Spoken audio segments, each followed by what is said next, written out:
Oke, Bang Rahman mau buka? Ya, Ini Mas Ain Bang. aja, Mas Ain. Oh, baik. Iya, saya nyimak dulu. Oke, baik. Saya mulai ya. Bismillahirrahmanirrahim. Assalamualaikum warahmatullahi wabarakatuh. Waalaikumsalam. Salam warahmatullahi wabarakatuh. Alhamdulillah, wassalatu wassalamu ala rasulillah wa ala alihi wa ashabihi ajmain. Asyhadu an la ilaha illallah wahdahu la syarikalah wa asyhadu anna Muhammadan abduhu wa rasuluhu la nabiyya ba'dah. Terima kasih saya ucapkan kepada kawan-kawan yang sudah hadir pada obrolan santai ya di Zoom Peta Islam kali ini. Mengingat waktu sudah agak molor ya karena ada beberapa kendala teknis ya dari Bang Maulana juga dari pihak ini live streamingnya ini. Mungkin langsung saja seperti yang sudah kita wacanakan mengenai tema kita pada malam hari ini ya. Yang pertama itu adalah di request dari Bang Maulana ya tentang peran Siapakah manusia itu? Bentar, ya. Mas Ojid, maaf. Ya, kan. Betul. Siapakah manusia itu di hadapan Allah sebagai pencipta segala? Baik secara internal maupun eksternal. Kemudian bagaimana kedudukan manusia itu, serta apa peranannya di dunia ini. Oke, mungkin langsung saja dengan Bang Maulana, waktu dan tempat dipersilahkan ya. Monggo, silakan diuraikan dulu. Monggo. Assalamualaikum warahmatullahi wabarakatuh. Waalaikumsalam. Bismillahirrahmanirrahim. Terima kasih pada kawan-kawan diskusi serta studi Quran. Saya ingin menyampaikan PR saya dengan tema tadi, siapakah manusia itu di hadapan Allah sebagai pencipta segala sesuatu, kemudian bagaimana dia itu baik secara internal maupun eksternal, juga kedudukannya di hadapan Allah itu sebagai apa dan peranannya gitu ya. Jadi itu aja dulu dari saya supaya disimak oleh kawan-kawan lah, tolong didiskusikan gitu. Diserahkan kepada kawan-kawan aja, Mas Ojid.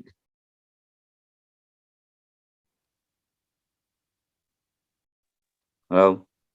Mungkin dari Bang Maulana dulu memulai ini intro lah seperti itu, Bang. Nanti baru yang lain menanggapi gitu, Bang. Silakan, Bang. Ya, sebentar. Jadi kalau berdasarkan surat Nahl ayat 78, secara biologis kan manusia itu wallahu akhrajakum min butuni ummatikum la ta'lamuna syai'an. Kemudian wa ja'ala lakumus sam'a wal absara wal afidah la'alakum tashkurun. Jadi Allah atas manifestasi ilmunya telah mengeluarkan kamu dari rahim ibumu tanpa mengetahui apa-apa. Kemudian dia memberikan as-sam'a, al-absar, al-afidah agar kamu bersyukur. Nah, jadi ayat ini tergambar bahwa manusia sebagai makhluk apa di sini di hadapan Allah. Kemudian fungsi dari ketiga komponen tadi di hadapan Allah itu bagaimana. Selanjutnya secara eksternal manusia itu dalam rangka wa ma khalaqtul jinna wal insa illa liya'budun, apalagi ditambah dengan ya ma'syarul jinni wal insi in istata'tum min aqtaris samawati wal ar antan pudu min aqtaris samawati wal ar panpudu wala tanpuduna ila bisultan gitu. Kemudian dalam kaitan dari nanti dengan ini ja'ilun fil ardi khalifah gitu. Saya kira itu aja Mas Ojid yang perlu kita bahas, yang perlu diskusikan.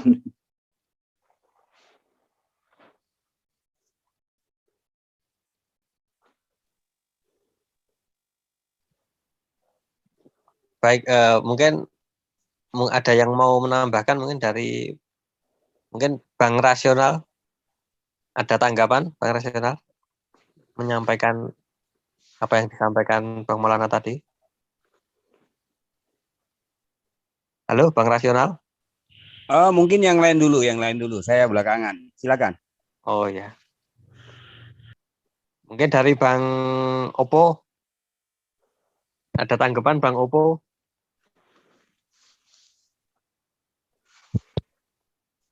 Kalau saya nggak ngerti apa yang mau dijelaskan kalau nggak tahu ada masalahnya apa ini.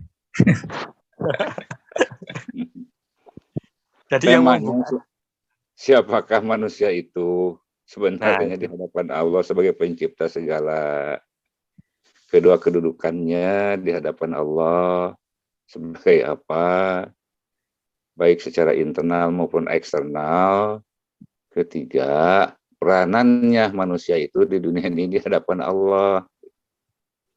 Temanya itu, yang ini yang perlu diskusikan. Jadi berangkat dari siapakah manusia itu sebenarnya dari di hadapan Allah ini gitu. Sebagai pencipta segala, berangkat dari situ aja dulu. Gimana Bang Opo? Siapakah manusia itu Bang Opo? Berarti kalau kita bicara manusia, merujuk ke Al-Quran ya. Iya gimana? Sekarang saya tanya dulu aja lah ya. Manusia itu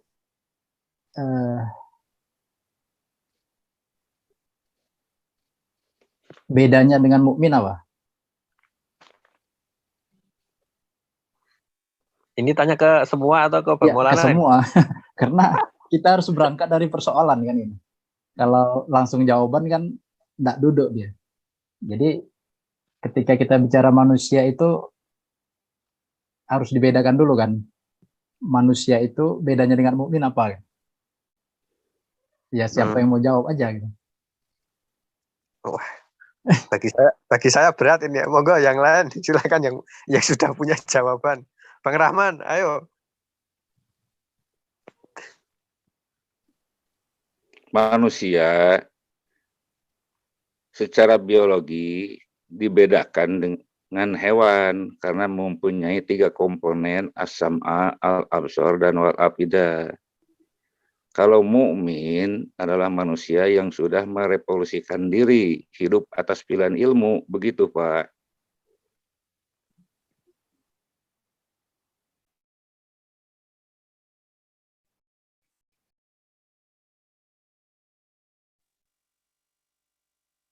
Tapi, halo?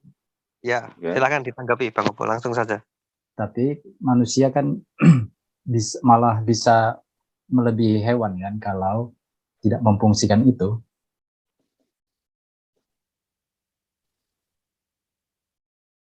Nah, iya, bisa melebihi, jahatnya bisa melebihi dari hewan gitu. Tapi kalau sudah merevolusikan diri dengan nutrisi ilmu, yaitu untuk hidup budaya, maka dia bukan lagi seperti hewan, tapi itulah mukmin gitu, hidup atas satu pilihan ilmu.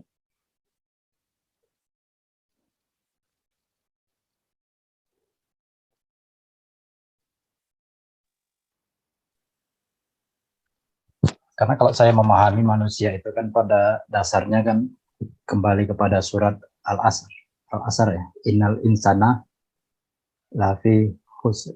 Jadi pada dasarnya dia memang rugi. Kalau pada dasarnya gitu.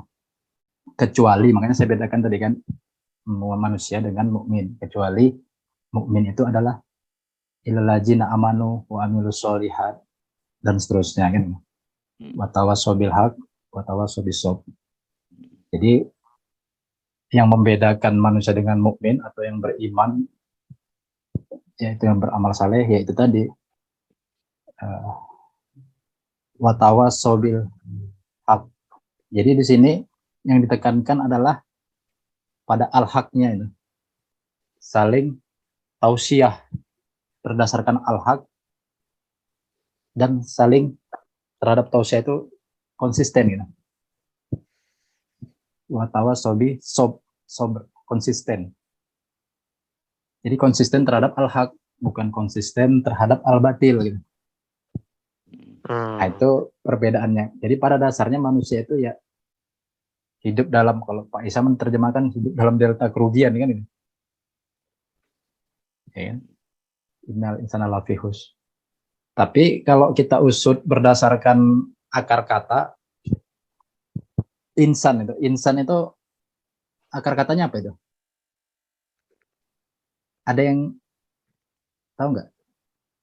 Al-insu. Nah, tiga huruf pokok akar katanya apa?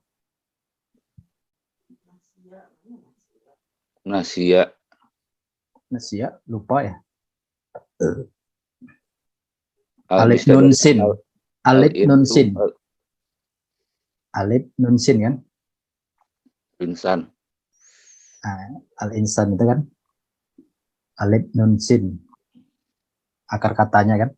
Jadi dari akar kata itu yang terkait dengan itu, misalnya coba kita ambil contoh pengembangannya kan. Dalam surat 4 ayat 6 coba. Kita buka satu-satu dulu kan nanti supaya ada memancing ini ya. Memancing berpikir. Kita enggak tahu dari mana mulai, kita mulai dari akar kata aja kan. Coba buka dalam surat 4 ayat 6. Bareng-bareng aja kita buka. Punya ya. Suratnya juga. Enggak bisa, Ayat. enggak bisa. Surat 4 ayat Surat 6. 4 ayat 6. Apa ya? Surat apa ya? An-Nisa. Anissa. Kita mau coba benar. 4 ayat 6.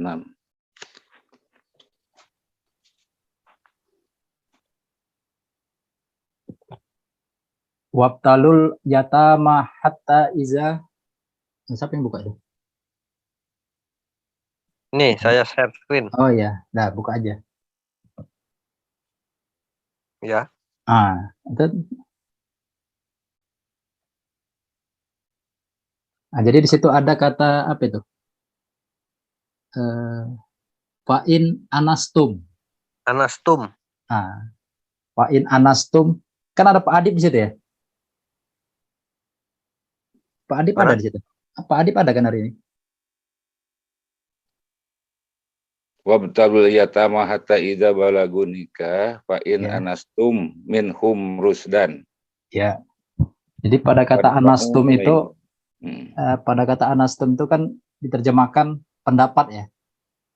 Jika menurut pendapatmu. Nah, jadi anastum ini kan ya.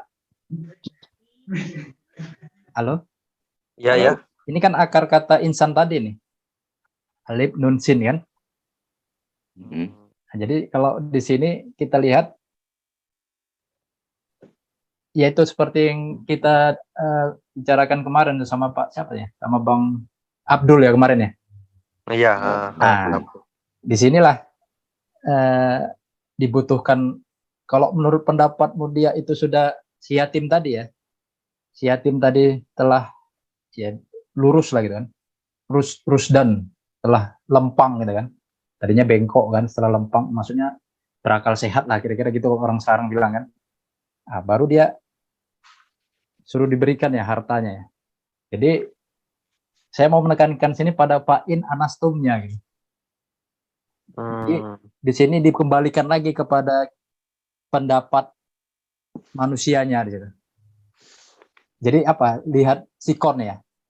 Jadi disinilah kita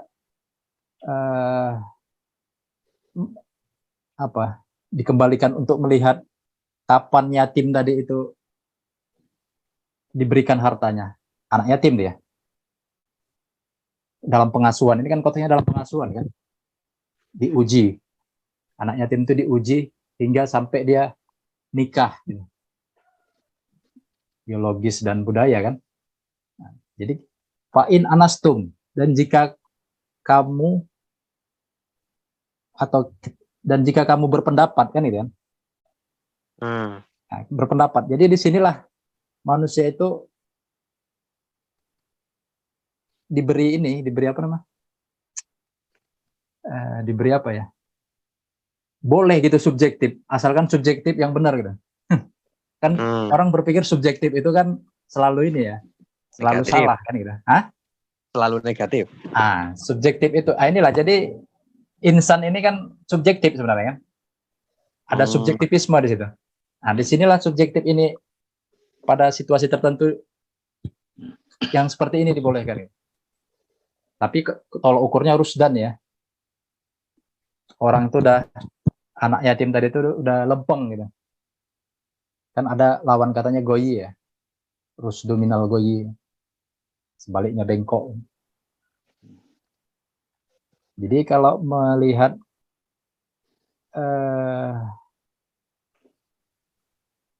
yang diperbolehkan subjektif itu ya di sininya konteksnya. Jadi tidak selamanya subjektif itu salah kan? Iya kan? Ini kan menurut pendapatmu ya kan?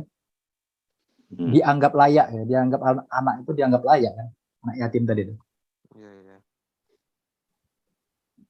Walaupun ya kebanyakan pendapat manusia itu kan menyimpang juga. Tapi khusus ini kan khusus orang beriman ini, pendapat orang beriman ini. Yang mengasuh anak yatim kan? Konteksnya kan? Ya kalau yang lain mau nanggapi bolehlah, jangan panjang-panjang saya ngomong. Oke. Nanti lah. Oke, mungkin ada tanggapan dari Pak Adib, mungkin Pak Adib. Halo Pak Adib.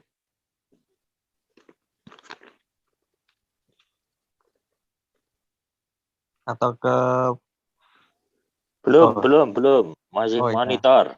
Monitor, ya. Mungkin ke siapa yang mau menanggapi, monggo? Bang Budi, Bang Citra?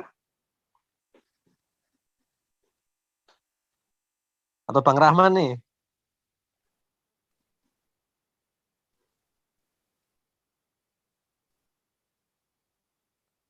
Atau kembali ke Bang Maulana lagi nih, gimana paparan dari Bang Opo tadi? Kalau saya berangkatnya melihat bahwa siapakah manusia itu sebenarnya di hadapan Allah, ya, yang menciptakan segala sesuatu. Saya berangkat dari surat Quran 16 ayat 78, surat Nahl ayat 78, yang saya katakan tadi, wallahu akhrajakum min butuni ummahatikum la ta'lamuna say'ana ilman. La ta'lamuna say'ana ilman. Kemudian wa ja'ala lakum as-sam'a al-absara wal afidah la'allakum tashkurun. Jadi Allah dengan manifestasi ilmunya telah mengeluarkan kalian dari rahim ibu kalian tanpa mengetahui apa-apa. Kemudian dia memberikan as-sam'a, al-absar, dan al-afidah agar kalian bersyukur, la'allakum tashkurun. Nah, dari ayat ini tergambar bahwa manusia adalah makhluk informasi. Prosesnya dimulai dalam kondisi la ta'lamuna say'ana ilman, maka si bayi ini digerakkan oleh kebutuhan biologisnya, yaitu biological will. Kemudian wa ja'ala lakum sam'a. Nah, si ibu ini memberikan kesadaran melalui bahasa sebagai alat untuk memenuhi kebutuhan bayi, mengajarkan kesadaran kehendak biologis. Kemudian wa ja'ala lakumul absar. Bayi kemudian meniru alat yang digunakan oleh ibu untuk menyampaikan kesadaran akan dorongan biologisnya. Setelah itu, ja'ala lakum al-afidah, maka menjadi memori atau kesadaran bayi la'allakum tashkurun gitu.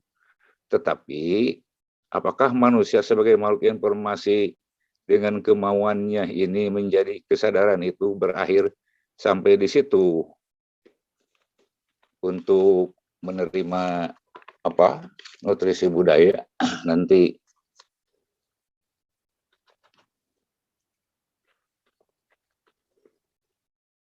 Jadi berdasarkan surat tersebut tidak sampai di situ saja kebutuhan manusia itu secara biologis. Karena berdasarkan surat Baqarah ayat 73 dan 242, pada kalimat terakhir mengatakan la'allakum ta'qilun. Artinya manusia dapat memahami informasi dari Al-Quran. Nah, informasi dari Al-Quran yang telah dipahami berdasarkan surat Baqarah ayat 219 dan 266 dalam kalimat terakhir mengatakan la'allakum tatafakkarun. Kalau tadi la'allakum ta'qilun, sekarang meningkat menjadi la'allakum tatafakkarun. Artinya manusia itu mampu memikirkannya. Nah, dari penjelasan singkat surat Nahl ayat 78 tadi, kemudian surat Baqarah ayat 73 tadi, kemudian Baqarah 242, Baqarah ayat 219 dan 266, secara internal manusia adalah makhluk yang didorong oleh kebutuhan untuk memiliki informasi yang dapat dipahami dan dipikirkan sehingga menjadi sadar akan dirinya sendiri dalam hidup sama dengan dia mawas diri, itu secara internal. Nah, sekarang secara eksternal saya kembalikan kepada kawan-kawan diskusi